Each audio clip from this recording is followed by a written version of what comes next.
Welcome to The Explainer. Today, we're diving into a skill that can literally transform both your professional trajectory and your day-to-day life. We're unpacking the 11 pillars of masterful public speaking. My main goal here is to guide you through these incredibly effective, highly structured techniques so you can master your delivery, command absolutely any room you walk into, and guarantee your message is always heard and respected. Okay, let's dive right into this. You know, when most of us hear the phrase public speaking, our brains instantly picture those massive keynote stages, the blinding spotlights, and heavily rehearsed TED Talks. But I want to challenge that right out of the gate. As the source material points out, the exact same techniques that work on a massive stage apply just as powerfully to your everyday conversations. We really need to shatter this misconception that public speaking is just for a stadium of thousands. It's happening every single day of your life. Here's our roadmap for today. We'll be looking at 1. Beyond the keynote stage. 2. Preparation and mindset. 3. Structuring your message. 4. Physical and visual command. 5. Psychological and auditory hooks. And finally, 6. Building everyday influence. Kicking things off with Section 1, Beyond the Keynote Stage. Think about a high-stakes TED Talk versus your standard Tuesday morning team meeting. The stakes, they're actually surprisingly similar. Whether you're addressing a tight-knit team in a small conference room or presenting a massive quarterly update to a board of directors, how you present yourself directly influences how people respond to you. Mastering your communication in these everyday environments is exactly what dictates whether people trust your judgment or if they just tune you out completely. Moving right along to Section 2, Preparation and Mindset. Our very first pillar is what we call the 90-second reset. Look, if you're feeling those pre-presentation jitters right before you begin, your golden ticket is to take a dedicated moment, literally just 90 seconds, to breathe deeply and reset. Doing this completely centers your focus, calms down your nervous system, and guarantees that when you finally do open your mouth, you're operating from a place of grounded control rather than sheer panic. Next up is the rehearsal truth.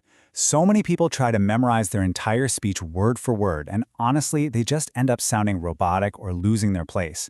Instead, here's the secret. Practice the opening of your talk 3 times more than the rest of it. Why? Because that opening is exactly where your confidence lives. If you absolutely nail those first few moments, your nerves just melt away, your audience is instantly hooked, and the rest of your presentation is going to flow so naturally. Let's get into Section 3, Structuring your message. Since that opening is so crucial, let's talk about the 3-part open. This is literally the perfect sequential formula to hook an audience right out of the gate.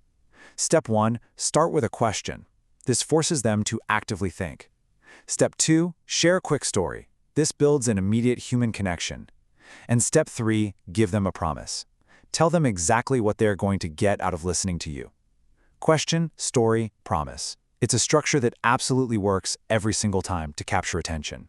And speaking of threes, our next pillar is the rule of 3. You see, our brains are just hardwired to love patterns. If you throw a sprawling list of 10 different things at someone, they're going to forget most of them by the time they leave the room. But if you group your key ideas into 3s, they stick like glue. Another massive structural pillar is the 2-minute story rule. Come on, we've all been there, trapped listening to a story that just drags on until we've completely zoned out. Don't be that speaker. Keep your stories strictly under 2 minutes. That way you get all the incredible benefits of an emotional connection without ever sacrificing the momentum of your overall message. Which brings us to Section 4, Physical and Visual Command. Let's break down a couple of foundational physical mechanics. First off, the power position. Instead of nervously pacing around, try planting your feet shoulder-width apart and just letting your hands hang relaxed at your sides. It projects an immense amount of confidence and stability. Pair that with the palm-up principle.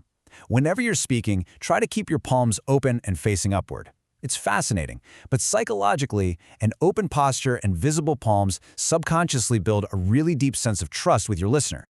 Now, what about eye contact? There are 2 game-changing techniques here. First is the timing-based 5-5-5 rule.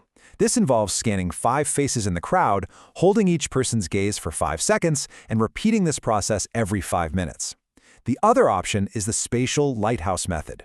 This is where you mentally set up invisible anchor points around the room before you even start speaking. Then, as you deliver your message, you smoothly rotate your gaze between those anchors.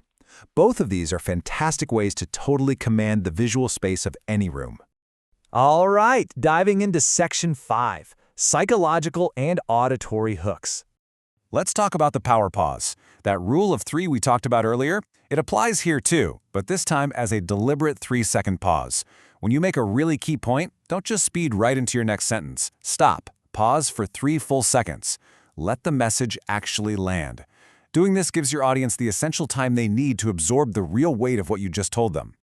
And that brings up a really critical question I want you to chew on for a second. How do you weave a thread that your audience actively wants to follow? Seriously, take a moment to think about that. How are you keeping them mentally engaged from the very first word you drop all the way to the last? Well, the answer is the callback technique. This basically means referencing earlier points later in your talk to create a cohesive thread that people can easily follow.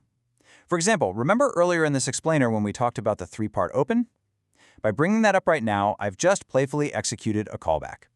It actually rewards your audience for paying attention and makes your whole presentation feel incredibly unified. Finally, Section 6, Building Everyday Influence. I really want to hammer home the ultimate stakes here with a direct quote from the source material. It says, "Those moments determine whether they trust your judgment or tune you out." These 11 pillars, the 90-second breathing, the power pauses, the rule of 3, the structured eye contact, they are absolutely not just cheap tricks for a stage. They are your fundamental tools for building everyday authority. Every single time you speak, you've got an opportunity to build influence.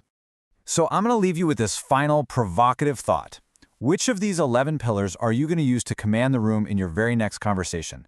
Are you going to try the power pause, the palm-up principle, or maybe that 90-second reset? Pick just one, test it out, and watch how your everyday influence starts to grow. Thanks so much for hanging out with me for this explainer. Keep learning, keep practicing, and I'll catch you next time.